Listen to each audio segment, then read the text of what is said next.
Oi, gente! Bem-vindos ao Simbora Viajar em mais um vídeo. Como foi que a gente chamou naquele outro vídeo? Do Simbora News. Nós estamos trazendo nesses últimos vídeos aqui algumas atualizações, um pouco de algumas notícias sobre como está o cenário do turismo em meio a essa pandemia e quais as suposições, ou não é nem suposições também, tem mais, quais as previsões de como esse mercado, de como o turismo mundial vai ficar pós-pandemia. Eu falei um pouquinho sobre as medidas que os aeroportos e companhias aéreas estão tomando no sentido de conscientizar, de informar os passageiros que é seguro viajar de avião. E nesse vídeo passado, onde eu falei sobre essas medidas tomadas pelas companhias aéreas e aeroportos, uma das medidas que gerou um certo, como é que a gente pode dizer, que gerou opiniões contraditórias é a possibilidade de assentos alternados dentro dos voos, né? Por exemplo, de não sentarmos um ao lado do outro. Senta-se uma pessoa aqui, a outra no segundo assento após mim, digamos, né? E aí que nem todos são favoráveis a essa medida, existe muita opinião a favor e contra no entorno disso, mas existe uma consequência que essa medida traz também, é uma consequência direta para o nosso bolso. Aliás, não só essa medida, como outras. Eu estou citando essa como uma das mais simples e da que a gente mais vê assim na cara que vai influenciar. Como assim, Tássila, com relação ao nosso bolso? Antes, você já se inscreve aqui no canal se você não for inscrito, deixa o seu like aqui nesse vídeo e nós vamos continuar falando sobre o assunto, tá? Deixa eu só relatar, antes de continuar esse assunto, relatar para vocês que eu estava com viagem marcada, eu precisei remarcar por conta da pandemia, porque as fronteiras dos países para onde eu ia viajar fecharam justamente 15 dias antes da nossa viagem. Quem acompanha o canal direto já ouviu isso 300 vezes. Mas vamos lá. Quando eu fui remarcar a passagem, no caso da companhia aérea com a qual eu tinha comprado, eu tinha duas possibilidades. Eu tinha a possibilidade de já remarcar, ida e volta, já com a data certinho, destino, etc e tal, só mudar a data, certo? Era uma possibilidade. Ou a possibilidade de pegar um voucher com o valor, no valor do que eu tinha pago as passagens aéreas para poder reutilizar dentro de um ano. E aí eu optei por remarcar. Na época, por quê? Porque eu fiz uma pesquisa breve e eu remarcando a passagem eu ia pegar as mesmas 4 passagens de ida e 4 passagens de volta pelo mesmo valor que eu tinha pago antes. Quando eu fui fazer um orçamento de comprar de novo aquelas passagens, digamos que eu paguei 10 mil reais de passagem, então eu teria um voucher de 10 mil reais. As mesmas passagens onde eu tinha pago 10 mil reais, no orçamento que eu fiz naquele momento, estourando surtos de pandemia, estourando fronteiras recém-fechadas, naquele momento elas saltaram para mais de 20 mil reais. Então eu pensei assim, não é jogo para mim agora, por mais que possa vir a baixar os preços da passagem, não seria jogo para mim naquele momento, não seria interessante eu pegar o voucher, eu preferi já remarcar a passagem, o que possivelmente vou ter que remarcar de novo, ninguém sabe. Não sei. Mas o que acontece? Isso aconteceu e isso já acendeu assim um alerta na gente. A gente vem acompanhando o mercado e vem acompanhando, né, tudo que está acontecendo. E, enfim, o setor do turismo é um dos mais impactados com essa pandemia, um dos mais, não só, mas acabou impactando todos os setores, mas, assim, é um dos que sofreu fortemente, em especial em países que vivem do turismo. E muitas companhias aéreas, elas estão passando por verdadeiros apertos, digamos assim, porque quebra, né, gente? Não tem... De uma hora para outra as pessoas não viajam mais. Então, enfim, deixa eu ler aqui uma matéria do site da UOL. Diz assim: não vislumbramos nada que seja pior do que agora. Quem disse isso foi o presidente da Gol. E aí ele diz aqui o seguinte: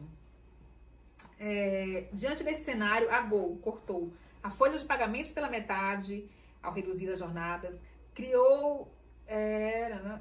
eles criaram um programa de licença não remunerada, do qual 38% dos funcionários aderiram, preferiram entrar de licença não remunerada do que perder seus empregos. Porém, o presidente da Gol acredita que o pior momento já começa a ficar para trás. E ele espera chegar ao final do ano com uma demanda entre 65% e 80% do normal. E aí segue-se na matéria uma entrevista com ele. Mas aí, gente, de que forma tudo isso vai impactar nos preços das passagens aéreas e como a gente vai pagar por isso? Eu ouvi alguém dizer assim, mas as passagens vão ficar mais baratas depois disso, porque as empresas elas vão precisar de cliente, então elas vão fazer megas promoções. É uma lógica, mas existe a outra lógica, né? Deixa eu ler aqui matéria do Infomoney, de quando, 12 de maio, diz assim, passagens aéreas podem ficar 50% mais caras com efeitos da pandemia. Setor vem sendo muito prejudicado e pode não restar alternativa para a sobrevivência do setor se não aumentar os preços das passagens. Considerando uma média mundial, os preços das passagens aéreas podem subir entre 43% e 54% em relação às tarifas do ano passado, segundo uma estimativa da Associação Internacional de Transporte Aéreo. Levando em conta apenas a América Latina, os preços devem subir 50%. A crise causada pela pandemia do coronavírus vai trazer mudanças ao setor quando as fronteiras forem reabertas e uma retomada de viagens se iniciar.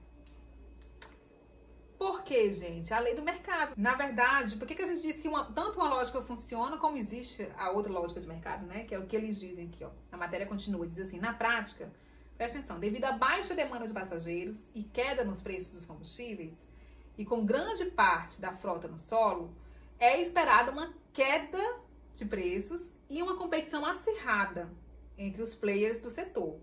Mas, aí é onde entra os mas, né? Ou seja, pela lógica simples de mercado, sim, os preços deveriam baixar. Vai haver mais competição, as empresas vão estar brigando por nós, passageiros, digamos assim, né? Elas vão precisar da gente viajando. Mas, por outro lado, as restrições advindas da Covid-19, como os novos regulamentos de distanciamento social, os custos operacionais que vêm com isso, eles devem aumentar os preços a médio prazo. Certo? Tem uma outra matéria aqui, deixa eu ver se eu localizo. É uma matéria da CNN Brasil, de 15 de maio, que diz assim, qual será o custo das viagens aéreas após a pandemia? E a matéria começa com um relato aqui de ela é o quê? Corretora de imóveis? E artista plástica, que ela menciona que ela viu quando o estado da Flórida começou a fechar as fronteiras em meados de março, e reforçar o distanciamento social, ela viu as passagens cair de $200 para 70. Mas depois ela viu as mesmas passagens subirem para 350. Certo? E ela reservou, fez o voo e voou num avião assustadoramente vazio. Ela menciona, né? Se o distanciamento social, a lógica que essas matérias defendem é essa. Se o distanciamento social significa que menos assentos serão vendidos, então significa que as passagens ficarão mais caras. Trocando em miúdos, a companhia aérea gastaria a mesma coisa ou mais devido às medidas que eles precisam tomar de higienização, de segurança, de pessoal, enfim, para transportar menos pessoas. Então, aquele custo, eles vão diluir entre menos passageiros. Quem paga o pato, no final das contas, desculpa a expressão, somos nós, né? Claro que isso tudo é previsão, é estudo de mercado, não são fáceis, né? Outro site aqui diz assim, o Sputnik News, deixa eu ver de quando é a matéria. De 5 de junho? Isso. Para aéreas, diz assim, aéreas iniciam retomada das operações e passagens, essa é bem recente, ficarão mais caras, alerta especialista. Para economista, o setor de transporte aéreo sofrerá os efeitos da pandemia do novo coronavírus ainda por muitos anos e precisará se adequar aos novos tempos. Gente do céu, não sei nem o que dizer. E aí, gente, como é que viaja então depois disso? Como é que a gente faz depois disso? Primeiro, a gente não precisa se afobar ainda, se preocupar, a gente precisa esperar ver como as coisas vão ficar. Tudo isso aqui é estudo de mercado, mas é um momento muito novo, ninguém sabe de fato como o mercado vai se comportar, certo? E é esperar, é analisar, é avaliar. Eu acredito que se passagens aéreas, principalmente para mais longas distâncias, ficarem de fato muito mais caras, vai se eclodir um movimento aí de turismo local, que tem esse lado positivo. que nunca deixou de existir também. Enfim, o que você acha? Você que está nos assistindo, você acha que as passagens vão ficar mais caras? Ou você acha que as passagens vão ficar mais baratas? Qual é a sua opinião? Tu conhece alguma outra matéria a esse respeito? Algum outro site? Alguma outra pesquisa? Se você conhece, compartilha com a gente, deixa aí nos comentários. Deixa seu like aqui nesse vídeo, se inscreve aqui no canal e até o próximo vídeo. Tchau!